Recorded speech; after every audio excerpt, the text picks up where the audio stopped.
먼저 이 부족한 사람을 제가 평소에도 늘 존경하는 우리 한기준 목사님 심호하는 교회 와서 이렇게 말씀을 전할 수 있도록 또 은혜를 베풀어 주셔서 너무너무 고맙고, 개인적으로는 참 감사한 마음이 제 안에 밀려옵니다. 요즘 보면 참 단풍이 아름답죠. 단풍이 조금 이제 지고 있긴 한데 그래도 언제 봐도 단풍은 아름답더라고요.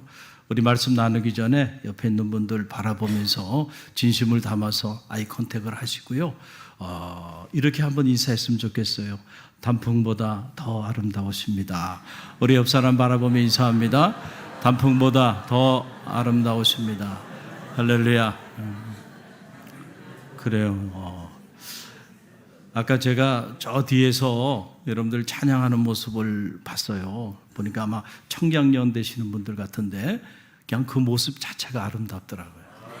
도전이 되고, 야, 성암교회는 역시 대단한 교회구나, 이런 느낌을 제가 받았고, 또 우리 5, 6 지역 남성교회 회원들 이렇게 나와서 찬양하는 모습을 보니까 제가 다 든든하더라고요. 성암교회를 오늘에 이르기까지 만든 정말 기둥과도 같은 그런 남성교회 어르신들이 아닌가 싶어요. 하나님의 은혜가 날마다 함께 하시기를 간절히 축원드립니다. 오늘은 제가 좀 자아상에 관련된 이야기를 좀 차분히 이렇게 나누기를 원합니다. 여러분, 이렇게 그림에도 보게 되면 초상화가 있고 또 자아상이 있죠. 초상화는 다른 사람이, 남이 나를 보고 그려진 그림이죠. 그런데 자아상은 어떤가요? 자아상은 자기가 자기 스스로 그린 그림, 그것을 우리가 자아상이라고 이렇게 말을 해요. 여러분, 우리는 누구나 다 각자 자기 나름대로 자기에 대한 자아상을 가지고 살아가요. 그렇죠? 마음속에 나는 이런 사람이지 라고 하는 자기 나름대로의 그 자아상을 가지고 살아가는데, 여러분, 오늘 우리가 어떤 자아상을 가지고 살아가느냐가 그것이 우리 인생을 결정하고 심지어 우리 운명을 결정한다는 거예요. 건강한 자아상을 가진 사람이 건강하고 행복한 삶을 삽니다. 그런데 이 병든 자아상을 가진 사람은 역시 그 병든 자아상 때문에 그 사람의 삶이 건강하지 못하고 불행한 삶을 살게 된다는 거예요. 그러면 이 자아상이라고 하는 것이 어떻게 형성이 되는가 우리가 한번 생각해 보면, 어릴 때부터 이렇게 쭉 자라오면서 나 아닌 다른 내 주변에 있는 사람들에 의해서 나의 자아상이 만들어집니다. 그렇죠? 내 주변에 있는 사람들이 나에 대해서 이런저런 모습으로 평가를 해요. 이제 그 평가들을 수렴해가지고 나는 이런 사람이구나, 이렇게 자기 자신에 대한 자아상을 갖게 된다라고 하는 그런 이야기입니다. 그런데 여러분, 가만히 한번 생각해 보세요. 여러분 주변에 있는 사람들이 여러분에 대해서 평가하는 그 평가가 정확할까요? 물론 맞을 때도 있겠지만 대부분은 그 사람의 기준, 그 사람의 관점에서 여러분에 대해서 평가하고 해석한 내용들이에요. 그런데 그것이 진짜 난 줄 알고 그걸 수렴해가지고 나는 정말 이런 사람이구나 라고 생각하면서 자기의 자아상을 갖는다고 한다면 이거야말로 왜곡된 거울에 비친 나의 자아상일 수가 있다라고 하는 그런 이야기입니다. 여러분, 비극 중에 가장 큰 비극이 있다고 한다면 저는 이 왜곡된 거울에 비친 나가 진짜 난 줄 알고 사는 사람, 그 사람이 저는 가장 불행한 사람이라고 이렇게 생각합니다. 여러분, 한번 제가 질문을 한번 해볼 테니까요, 한번 답을 한번 해보세요. 우리 신체 중에서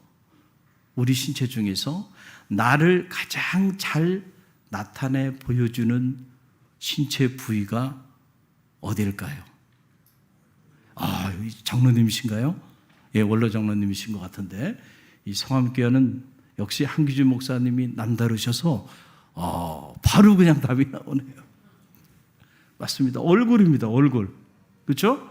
얼굴을 보면 저 사람이 누구다 라고 하는 걸 알게 되잖아요. 그렇죠? 그런데 여러분 가만히 생각해 보세요. 여러분은 여러분의 얼굴을 태어나서 지금까지 직접 보신 적이 있으세요? 그렇죠. 우리는 아이러니하게도요, 내 얼굴도 나는 직접 본 적이 없어. 내 인생의 터미널이 언제가 될지 모르겠지만은 그 마지막 종착점에 이르는 순간까지도 나는 평생을 살면서도 내 얼굴도 직접 나 스스로 보지 못하고 생을 마감할 거예요. 단지 거울 속에 비친 나를 볼 뿐입니다. 그렇죠? 거울 속에 비춰진 나, 그 나를 보는 거예요. 그래서 여러분 심리학적으로는 이걸 거울 속에 비친 나를 본다고 말할 때 그 거울을 우리 주변에 있는 사람들이라고 말을 하는 거예요. 그러니까 우리 주변에 있는 사람들, 부모일 수도 있어요. 또 학교 선생님일 수도 있고, 친구일 수도 있고, 직장 동료일 수도 있고, 또 성도일 수도 있고, 우리 주변에 있는 사람들, 그 사람들에 의해서 비춰진 나, 그 나가 나인 줄 알고 우리가 살아간다라고 하는 그런 얘기예요. 그런데 내 주변에 있는 그 거울들이 정말 나를 정확하게 비춰주는가라고 하는 거예요. 여러분, 어느 날 철수하고 영희가 학교에 가가지고요, 그림을 하나 그렸어요. 그런데 학교에서 예쁜 노란 개나리를 그리게 해가지고 개나리 그림을 예쁘게 철수하고 영희가 그렸습니다. 그래가지고 그냥 방과 후에 집으로 달려와서 엄마 나 개나리 그림 그렸어. 그러고는 개나리 꽃 이거 그렸다고 철수가 엄마한테 보여주는 거예요. 근데 마침 철수 엄마는 개나리 꽃을 좋아하시네. 그러니까 그냥 그 그림을 보자마자 이야, 너 정말 그림 잘 그렸구나. 그러면서 칭찬을 막 해주는 거예요. 근데 영희도 자신이 그린 개나리 이 그림을 가지고 엄마한테 막 달려가고 엄마 나 학교에서 이 개나리 꽃 그렸어. 그걸 갖다 주니까 이 영희 엄마는 안타깝게도 개나리를 안 좋아하고 장미를 좋아하시네. 그러니까 야, 너는 꽃들이 얼마나 많은데 하필이면은 개나리를 그렸니? 그러면서 핀잔을 하는 거예요. 그러니까 영희는 어떤 생각을 하냐면은 나는 그림을 잘 못 그리는 아이인가 보다. 그죠? 어릴 때 엄마가 핀잔을 하니까. 그래서 자기는 그림을 못 그리는 아이라고 하는 그런 열등의식을 가지고 그렇게 살아가게 된다는 거예요. 여러분, 아무리 우리를 사랑하고 아무리 우리 가까이 우리와 함께 한다 할지라도요, 심지어 우리의 부모라고 할지라도 사실은 우리 자신을 정확히 알기는 어려워요. 다 그들의 관점에서 우리를 해석하는 거예요. 그러니까 여러분, 그들에 의해서 비춰진 나가 진짜 나라고 생각하며 살아간다고 한다면 이건 안타까운 일이에요. 이걸 이제 조금 사회학적으로 말하면은 바로 이게 바로 뭐냐면 여론의 거울이라고 말하는 거예요. 여론이 어떻게 말하는가? 다른 사람들이 어떻게 나를 말하는가? 이거에 우리가 온통 관심이 거기 다 가 있단 말이에요. 그래서 여론에 의해서 내가 형성이 돼.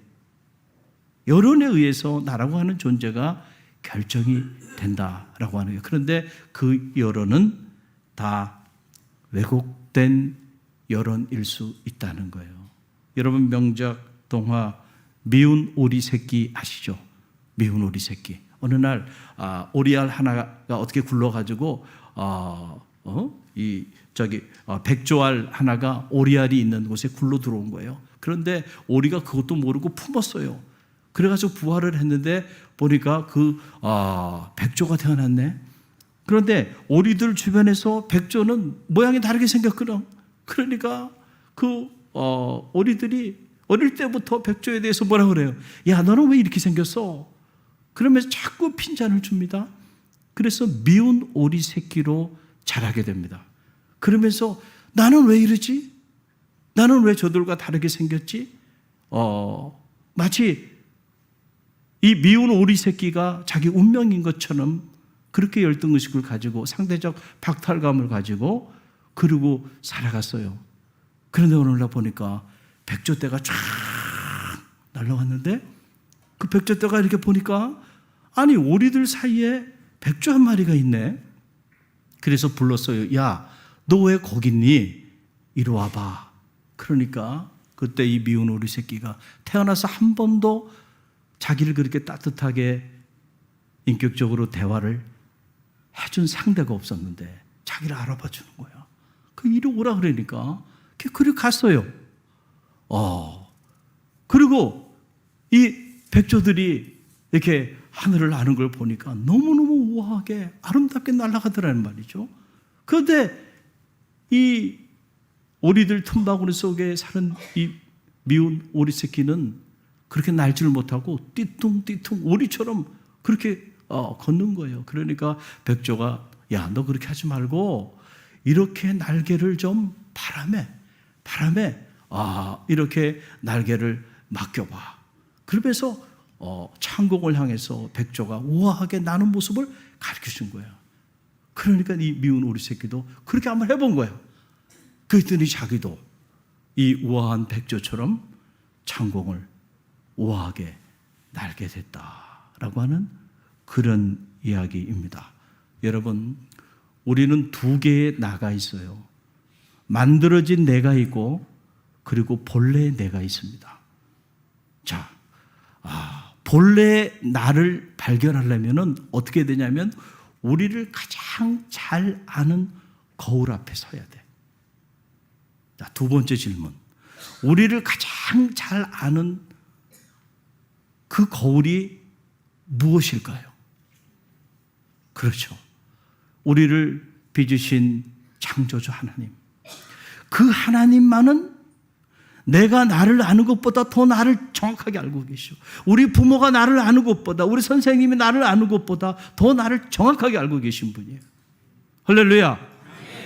그래서 우리가 정말 본래 내가 어떤 존재인지를 알려고 한다면은 나를 가장 잘 아는 거울 앞에 서야 돼. 그 거울이 바로 말씀의 거울이에요.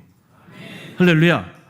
그 말씀의 거울 앞에 설 때 나는 정말 어떤 존재인가 라고 하는 사실을 그때 비로소 정확하게 알게 된다는 거예요. 여러분, 오늘 읽은 이 요한복음 1장, 여러분 이 12절로 13절 말씀은 우리의 자아상에 관한 엄청난 말씀입니다. 저와 여러분이 이 말씀 함께 읽어봅니다. 함께 읽습니다.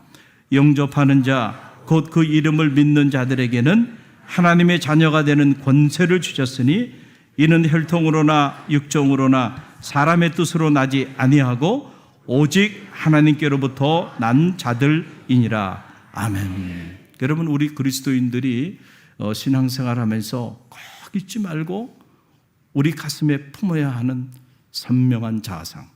우리는 누구예요? 하나님의 자녀. 한번 따라해보세요. 하나님의 자녀. 여러분, 여러분이 어떤 직업을 가지고 계시든 어떤 삶을 살고 있다 쓴매를 그게 중요한 게 아니에요. 불변하는 사실 중에 하나는 여러분은 하나님의 자녀가 됐다는 사실이에요. 적어도 오늘 이 자리에 계신 분들은 믿음으로 그의 이름을 믿는 자들에게는 하나님의 자녀가 되는 권세를 주셨다는 거예요. 그러니까 저와 여러분은 세상 사람들이 뭐라고 말을 하든지 간에 분명한 사실 하나, 나는 누구예요? 하나님의 자녀. 여러분은 하나님의 자녀입니다. 특별히 하나님의 사랑받는 자녀예요. 하나님께서 자기 아들을 내어주시기까지 그렇게 사랑하여 주신 하나님의 사랑받는 자녀가 바로 저와 여러분임을 여러분 잊지 마시기를 간절히 바랍니다. 이것은 혈통으로 된 것도 아니고 사람의 뜻으로 된 것도 아니고 하나님의 은혜로 된 거예요. 할렐루야. 그 은혜가 생각나지는 그런 감사의 계절이 되기를 주님의 이름으로 간절히 축원드립니다. 여러분의 신앙생활 성공적으로 하시려면은 이 자아상이 흔들리지 말아요. 나는 누구라고요? 하나님의 자녀라고 하는 이 자아상이 흔들리지 말아야 돼요. 여러분, 저는 불신자의 가정에서 태어났습니다. 불신자의 가정에서 태어나서 중고등학교 시절에 몸이 많이 아팠어요. 그래서 주님 앞에 이 질병만 치유해 주시면 제가 주의 길을 가겠다고, 어떻게 그 어린 나이에 그런 소원을 했는지 몰라요. 그러나 그런 소원을 했고 또 기적적으로 주님께서 제 질병을 치유해 주셔서 제가 소원한 그대로, 불신자의 가정에서 태어나서 저희 집안에는 믿는 사람이 아무도 없었지만은 소원한 그대로 감리교 신학대학에 진학을 하고 이제 주의 길을 걷게 됐어요. 그런데 입학을 하고 난 다음에 주변을 이렇게 보니까 저만 이상한 사람이야. 뭐가 이상하냐면 바로 이 미운 오리 새끼 같은 거예요, 제가. 왜냐하면 만나는 친구들을 이렇게 다 이렇게 보니까 다 목사님 자제분이든지 아니면 장로님 자제분이든지 아니면 권사님이나 집사님 자제분들이야. 그런데 저처럼 아예 집안에 믿는 사람이 아무도 없는 그런 불신자의 가정에서 주의 길을 가겠다고 신학대학에 온 사람이 저밖에 없더라고요. 여러분은 어떻게 지금 느끼실지 모르지만 저는 그때 참 그게 저에게는 상대적 박탈감이 됐고요. 그리고 대단히 그것이 저에게는 열등의식으로 제 안에 자리했어요. 아버님 뭐 하셔? 라고 물어보면 참 뭐라고 얘기해야 될지 몰랐어요. 그러고 있는데 그때 우스갯소리로 어떤 이야기가 있었냐면은 신라 골품 제도에 따라서 이렇게 목사님 자제분은 성골, 그리고 장로님 자제분은 뭐예요? 진골. 그러면은 여러분, 저는 목사님 자제도 아니고 장로님 자제도 아니고 우리 부모님은 권사님도 아니고 집사님도 아니고 성도님도 아니고 아예 신앙생활을 하지도 않아요. 그러면 저 같은 사람은 뭘까요? 아니에요. 야, 우리 권사님이신 것 같은데 그때 그렇게 제가 느꼈으면 참 좋았을 텐데 그때는 깨닫지 못했어. 저 같은 사람은요, 해골이야, 해골. 제가 해골 출신입니다. 해골 출신. 그러니까 무적행이야. 희망이 없는 거야. 희망이 없네. 신학교에 왜 왔어? 아니, 아버지가 목사님도 아니고 장로님도 아니고 부모님이 권사님이 집사님도 아니고 다 믿는 사람도 없는데 너 앞으로 어떻게 하려고? 희망이 없는 해골 출신이에요. 해골 출신. 근데 저 스스로도 저에 대한 그런 자아상을 제가 가졌어요. 나는 나를 위해 기도해 주는 사람도 없고, 그리고 나를 위해서 이렇게 이끌어주는 사람도 없고, 정말 고독하고 외롭더라고요. 그리고 보니까 정말 주의 길을 내가 가야 할 텐데 갈 수는 있을까? 낙심이 되기도 하고요. 그래서 방황을 하다가 한 학기를 제가 방황을 했어요. 그리고는 안 되겠다 싶어서 그냥 군대 자원 입대를 해버렸습니다. 그리고 저 전방부대에서 군생활을 하면서 어느 날 하나님이 제게 레마처럼 주신 말씀, 그 말씀이 오늘 요한복음 1장 12절로 13절의 말씀이에요. 여러분 다시 이 말씀 저와 여러분이 가슴에 새겨봅니다. 우리 함께 읽습니다. 영접하는 자 곧 그 이름을 믿는 자들에게는 하나님의 자녀가 되는 권세를 주셨으니 이는 혈통으로나 육종으로나 사람의 뜻으로 나지 아니하고 오직 하나님께로부터 난 자들이니라. 아멘. 여러분, 말씀이 능력이 있다고 하는 건 뭐냐면은 제가 이 말씀은 몰랐겠어요? 그 이전에 이 말씀을 알았습니다. 그런데 어느 날 운명처럼 이 말씀이 제 가슴을 치기 시작하는 거예요. 그러면서 정말로 내가 하나님의 자녀가 됐다고 하는 이 사실이 믿어지더라고요. 그래서 해골 출신이라고 생각했고, 나를 위해 기도해 주는 사람은 아무도 없고, 그리고 나를 위해서 내 앞길을 예배해 주는 사람도 없고, 나는 그냥 홀로 광야에 그냥 던져져 있는 그런 고독하고 외로운 사람이라고 생각해서 아무래도 이 주의 길을 가는 것, 이거 아무래도 아닐까? 그런 마음을 가지고 힘들어하고 있었는데 이 말씀이 가슴을 치는 거예요. 그러면서 정말로 내가 하나님의 자녀지. 내가 하나님의 자녀가 되는 권세를 가졌는데 왜 내가 아무도 없다고 생각했을까? 왜 내가 해골 출신이라고 나 스스로 가슴 깊이 나에 대한 그런 자상을 가지고 그렇게 내가 힘들어하며 살아갔을까? 이런 생각을 제가 하면서 저의 그 삐뚤어진 왜곡된 자아상으로부터 해방될 수 있게 되었다는 거예요. 할렐루야. 여러분, 복음이 우리에게 주는 최고의 선물이 있다고 한다면 그것은 다른 것이 아니에요. 우리 신분을 바꿔줬다는 거예요. 여러분 믿습니까? 복음이 오늘 우리에게 과연 어떤 선물을 줬나요? 가장 위대한 선물은 우리의 존재를 바꿔버린 겁니다. 우리 신분을 바꿔버린 거예요. 할렐루야. 우리로 하여금 하나님을 아버지라 부를 수 있는 하나님의 자녀의 권세를 주셨다는 거예요. 여러분, 그 내용이 갈라디아서 4장 6절로 7절 말씀 보게 되면 이렇게 선명하게 기록되어 있어요. 우리 함께 읽어봅니다. 너희가 아들임으로 하나님이 그 아들의 영을 우리 마음 가운데 보내사 아빠 아버지라 부르게 하셨느니라. 그러므로 내가 이후로는 종이 아니요 아들이니 아들이면 하나님으로 말미암아 유업을 받을 자니라. 아멘. 할렐루야. 여러분, 하나님의 자녀에게 주어진 특권, 자녀에게 주어진 권세는 많이 있어요.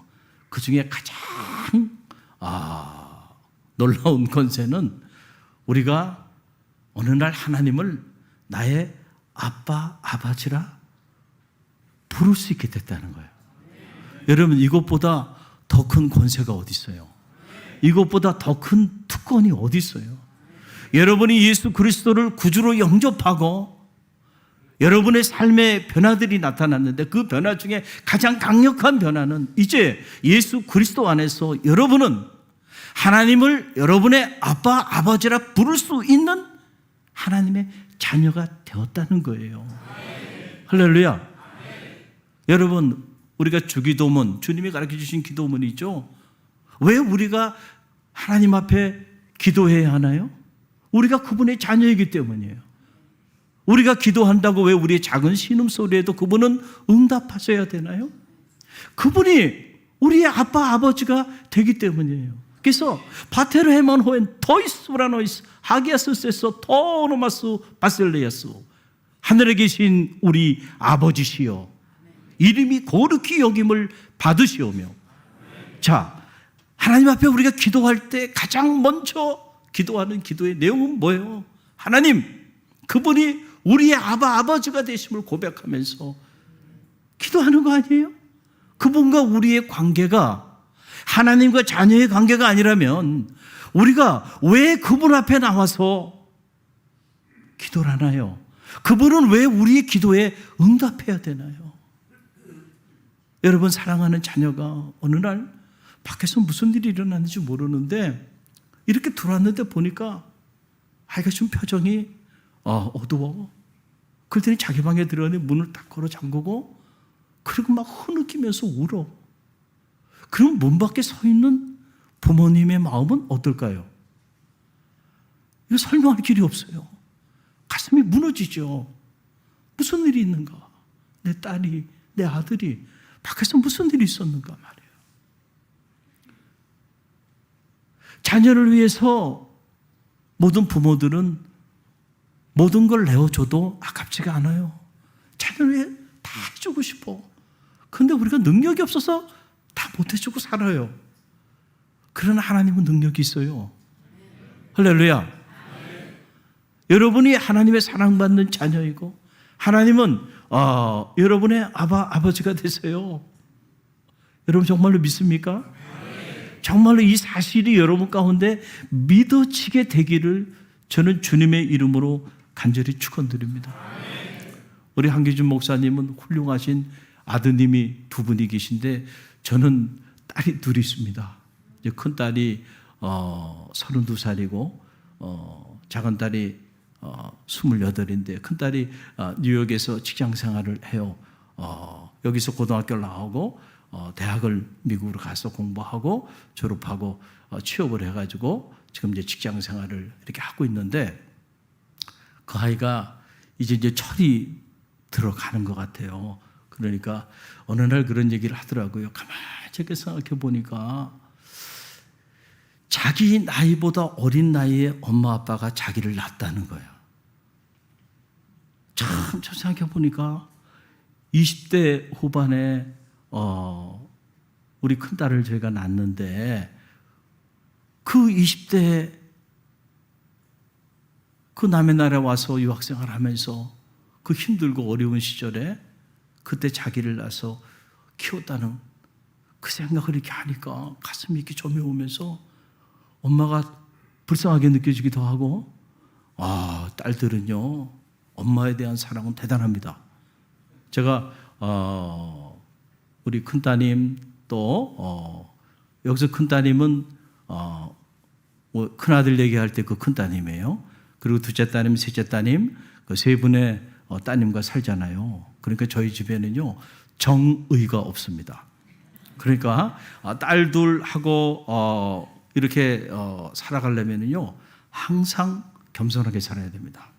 그러니까 아무리 저희 집사람이 잘못됐어도요 그분이 진리입니다. 틀림이 없어. 괜히 거기서 목소리 외치면서 아니라고 얘기해 봐야 3대1입니다. 3대1이야. 그래서 제가 어느 순간에 작전을 바꿨어요. 그렇구나. 현실을 깨달은 거예요. 그래서 내가 절대로 주장하지 않고 목소리 높이지 않고 머슴처럼 살리라. 그래 쫓겨나지 않고 행복하게 살아가요. 아멘이다. 그래서 남자들이 고독합니다. 외로운 섬이에요. 여기 딸들 또 아내 되시는 분들 좀 잘 좀 해주시기 바랍니다. 이게 남편들이 늘 외로운 섬이에요. 특별히 이렇게 한기준 목사님처럼 이렇게 아들이 둘씩이고 그러면 좀 저는 모르겠어요. 아마 좀 다르리라 생각하는데 딸들은 그 엄마에 대한 사랑과 애정은 제가 질투날 정도로 얼마나 자기 엄마를 이렇게 챙기는지 몰라요. 응? 그러니까 엄마 생각하니까 마음이 그런가 봐요. 그러면서 어느 날 그런 얘기를 하더라고요. 이런 얘기를 쭉 하면서 마지막에 끝자락에서 엄마 아빠가 우리 엄마 아빠라 고마워요 그러더라.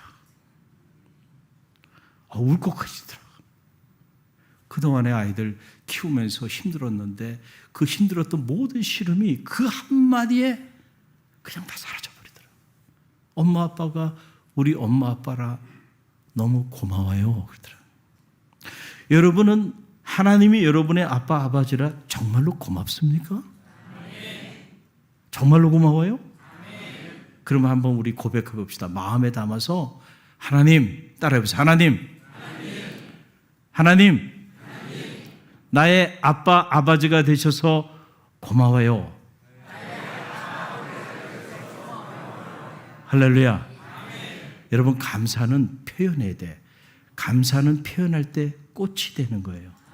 표현하지 않으면 여러분 마치 누군가에게 선물을 하려고 선물을 사서 포장을 다 해놓고 그리고 거기까지야. 전달하지 않은 것과 똑같아. 그래서 감사는요 표현해야 돼. 이 감사절 저는 여러분 가슴 깊은 곳에서 여러분을 자녀 삼아주시고 오늘도 여러분을 위하여 말할 수 없는 탄식으로 중보하시고 오늘 여기까지 여러분을 사랑하시고 은혜를 베푸신 그 하나님 아버지에 대한 은혜와 사랑이 생각나고 그리고 그 은혜와 사랑이 가슴 저며지고 그래서 정말로 하나님이 나의 아빠 아버지가 되어 주셔서 너무 감사해요 라고 하는 고백이 이 추수감사 계절 여러분 가운데 있어지게 되기를 간절히 바랍니다. 여러분 목사님에게도요 한 해를 여러분 돌아보면서 생각해 보세요. 여러분들이 아마 일주일에 10번 이상 담임 목사님이 여러분에게 생명의 말씀을 대언하실 거예요. 그리고 오늘도 광고하시는 거 보니까 장례가 나면 또 장례 때문에, 그리고 몸이 아픈 성도들이 있으면 저한테도 몸이 아픈 성도들이 있으니까 안수기도 좀 해달라고 이렇게 말씀하시더라고요. 목회자의 마음이에요, 그게. 여러분이 그냥 신앙생활 하면서 한 해 끝자락에 여기까지 온 것 같지만 아니에요. 한기준 목사님이 담임 목사님으로 여러분에게 영적인 아버지로, 또 사모님은 영적인 어머니로 여러분을 사랑과 은혜로 섬겨줬기 때문에 오늘 여기까지 온 거예요. 그러면 여러분이 목사님에게 어떤 고백을 해야 될까요? 우리가 뭐 하나님에게 감사하자, 하나님에게 감사하자. 그럼 어떤 분은 하나님에게만 감사한대. 아니에요. 사람에게도 좀 감사하십시오.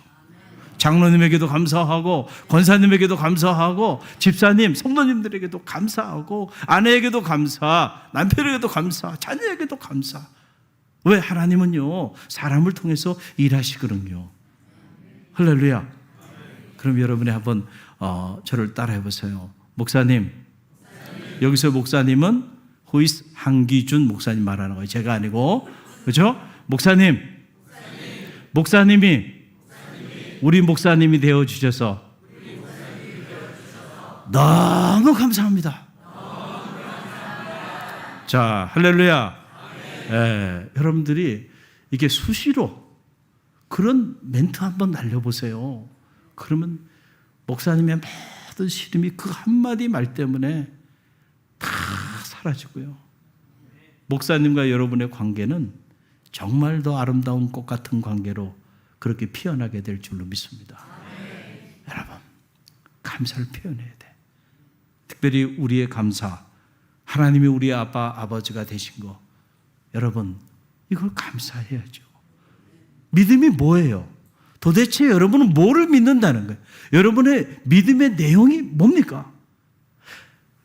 하나님이 여러분의 아빠, 아버지가 되시고 여러분은 하나님의 사랑받는 자녀가 됐다고 하는 이 사실이 여러분의 믿음에 실제하는 내용이 되기를 주님의 이름으로 간절히 축원드립니다. 여러분, 이걸 가르쳐버리고 난다고 한다면 과연 우리의 믿음의 실체가 뭡니까? 하나님과 우리 사이에 불변하는 관계, 바로 이거예요. 여러분, 민수기 13장 14장에 보게 되면 가나안 땅 정탐에 관한 유명한 이야기가 나오죠. 꿀과 젖이 흐르는 그 가나안 산지를 앞두고 이제 모세가 정탐꾼을 12명의 정탐꾼을 그 가나안 산지에 보냅니다.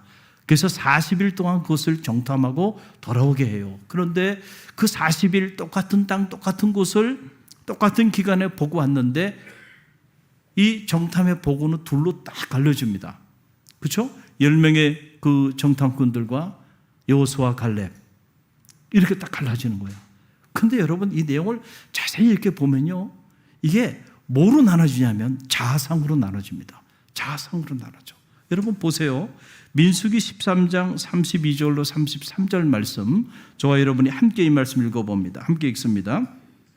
이스라엘 자손 앞에서 그 정탐한 땅을 악평하여 이르되 우리가 두루 다니며 정탐한 땅은 그 거주민을 삼키는 땅이요, 거기서 본 모든 백성은 신장이 장대한 자들이며 거기서 네피림 후손인 아낙 자손의 거인들을 보았나니 우리는 스스로 보기에도 뭐 같으니? 메뚜기 같으니 그들이 보기에도 그와 같을 것이니라. 여러분, 자, 갑자기 40일을 그 축복의 산지를 돌아보고 와가지고 뭐가 돼서 돌아왔어요? 메뚜기가 돼서 돌아왔어요. 메뚜기 자아상을 가지고 온 거예요.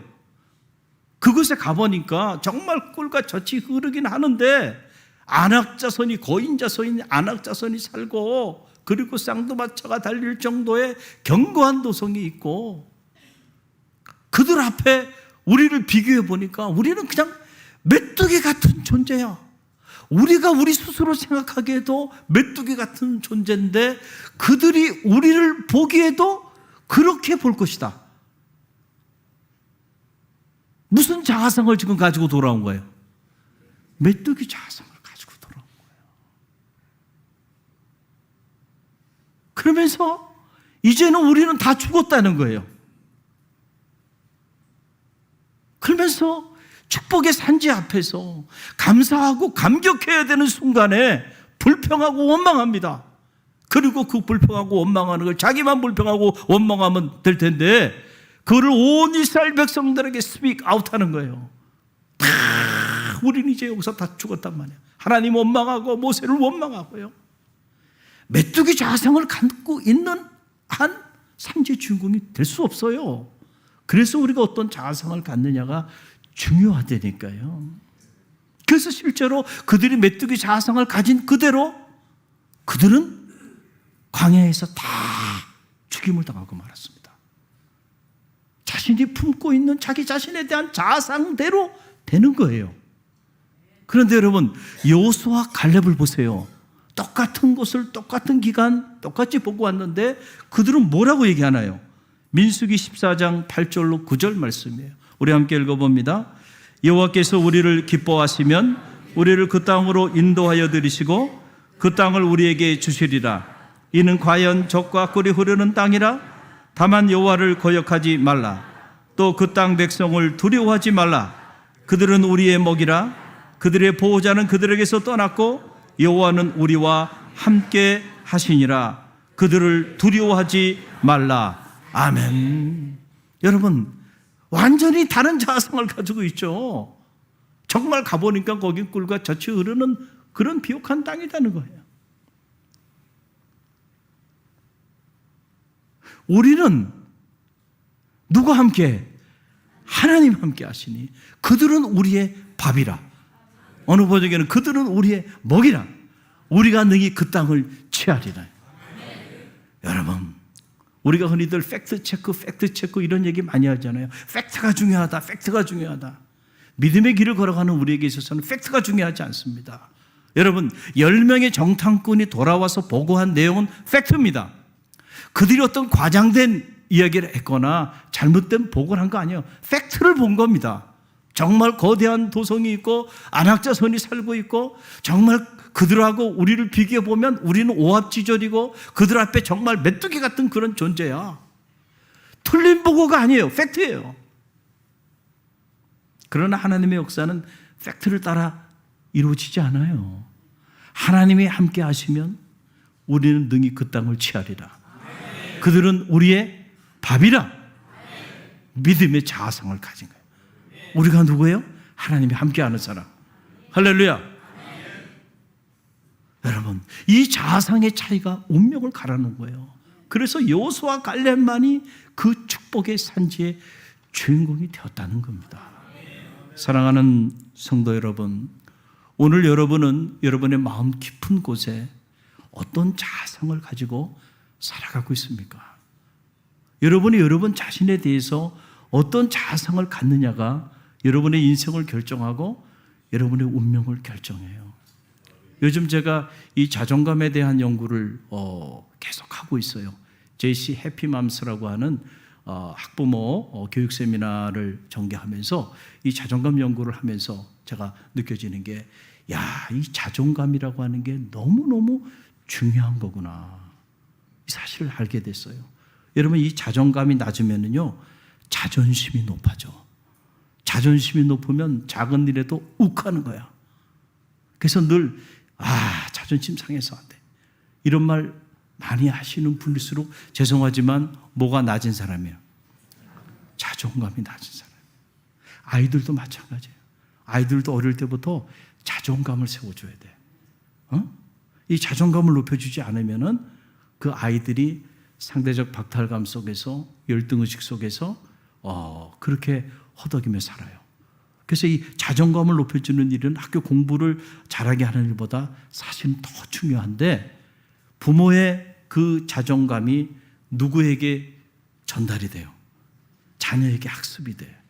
그래서 자존감이 높은 부모들이 자존감이 높은 그런 아이를 양육하게 돼요. 그래서 부모들이 자존감이 높아야 돼. 근데 여러분의 자존감을 높이려면 여러 가지 방법이 있는데 그 중에 하나, 선명한 자아상을 갖는 거예요. 특별히 어떤 자아상? 믿음의 자아상. 여러분 누구라고요? 가난해도 나는 누구예요? 병들어도 나는 누구예요? 실패해도 나는 누구예요? 하나님의 자녀야. 누가 뭐라 그러려도 나는 하나님의 자녀야. 세상에 속지 마세요. 여러분은 하나님의 자녀입니다. 그 자아성을 여러분의 가슴 깊은 곳에 새기시고요, 하나님의 자녀다운 품격과 하나님의 자녀다운 인격과 하나님의 자녀다운 배짱을 가지고요, 그렇게 하나님의 역사를 이어나가는 능력 있는 그리스도인들이 다 되기를 주님의 이름으로 간절히 축원드립니다. 메뚜기 자아상 내려놓고요, 그리고 믿음의 자아상, 하나님이 나와 함께 한다고 하는 이 믿음의 자아상을 가지고 오늘 축복의 산지를 향해서 나가는 우리 성암교회 모든 성도들이 되시기를 주님의 이름으로 간절히 축원드립니다.